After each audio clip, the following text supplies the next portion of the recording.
भाऊ, आज तुम्ही तावडीच्या तळ्याच्या इथं भेट दिली, परत गाताच्या वाडीला भेट दिली, जामगावच्या इथं भेट दिली. काय कुठपर्यंत काम आलंय? थोडा उशीर झालाय असं वाटतंय का काम पाणी पाडायला? उशीर तर तसं फार झालेलं आहे. तशी योजना माझ्या माहितीप्रमाणे 1996 30 वर्ष झालं उशीर झालाय. दुर्दैवाचा भाग आहे. परंतु 2022-23 ला आदरणीय देवेंद्र फडणवीस साहेबांनी 700 कोटीची सुधारित प्रशासकीय मान्यता दिली आणि त्यानंतर निधी उपलब्ध करून दिला. त्यामुळं या ठिकाणी या कामाला गती आलेली आहे. आणि परत 1.5 वर्ष आणखीन गटांगळ्या खात थोडं सुरू झालं होतं. परत आता ह्याला आणखीन गती मध्यंतरी बाजार समिती, जिल्हा परिषद, पंचायत समिती, नगरपालिकेच्या निवडणुका झाल्याबरोबर जिल्हा परिषद अध्यक्ष, सभापती, आम्ही बाजार समितीचे सभापती, नगर, आम्ही सगळ्यांनी या सगळ्या कामाची पाहणी केली.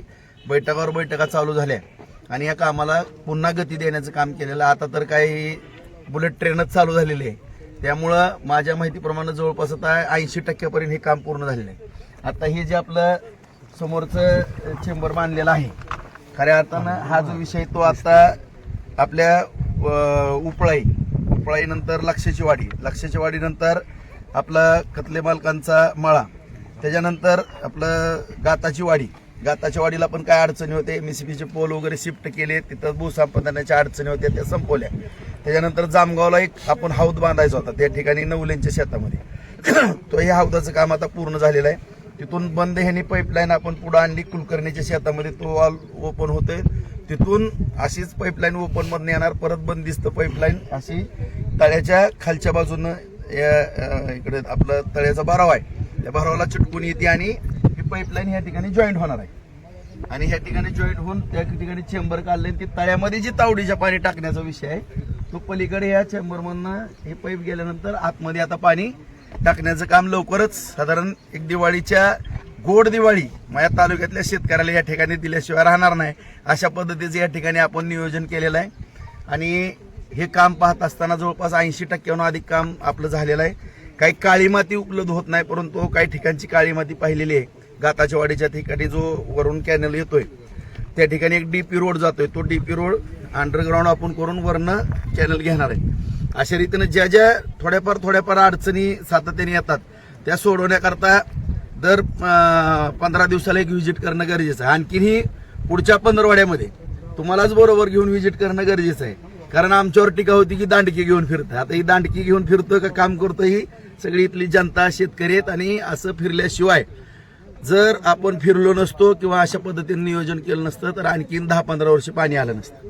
आता जवळपास एक 6 महिने ते 8 महिने, कारण दिवाळी थोडं मागं पुढं काहीतरी एका दुसरा महिना काय पाईपाचा विषय वगैरे झाला तर थोडंफार मागं पुढं होईल.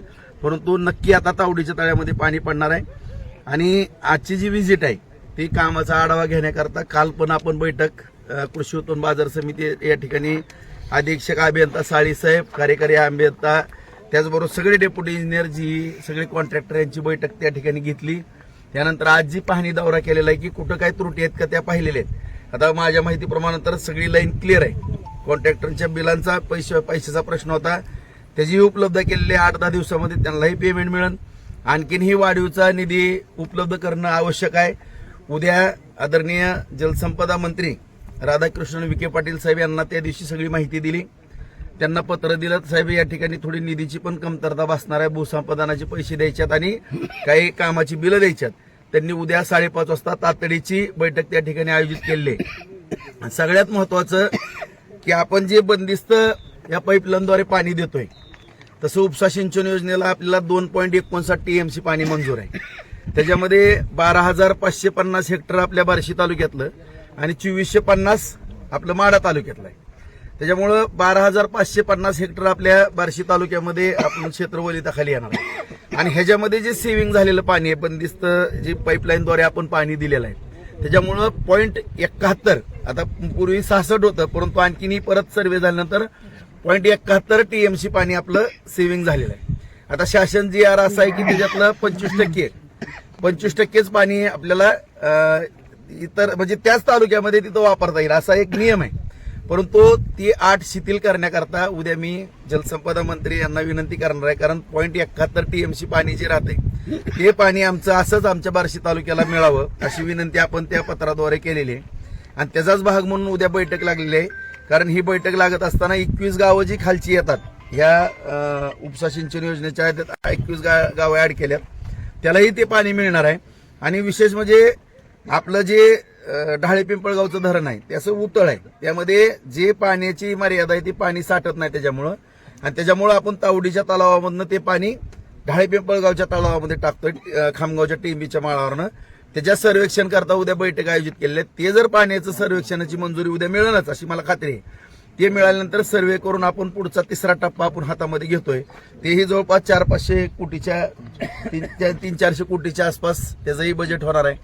त्यामुळे ते जर पाणी पडलं तर 21 गावं आणि उर्वरित ढाळे पिंपळगाव धरणामध्ये सातत्यानं पाणी पडत राहणार आहे. त्यामुळे भोगवती नदीचे किटवेर सुद्धा आपल्याला भरून घेता येणार आहेत. लांब आपल्याला इरले वगैरे ह्या भागापर्यंत आपण ते पाणी त्या नदीच्या माध्यमातून आपण त्या ठिकाणी किटवेर वगैरेचं जे सगळं पर्क्युलेशन किंवा उचल पाणी वगैरे ही सगळा भाग त्या खालच्या टप्प्यातनं आपण घेऊ शकतो. पानगावला सुद्धा भोगवतीच्या ह्याच्यातनं दक्षिण बाजूनं जी नदी जाते तिथनं उचल पाणी सुद्धा घेऊ शकतो. किटवेर आपण केलेत, आणखीनही काही किटवेरची गरज लागली तर त्या पद्धतीनं नियोजन केलं जाईल.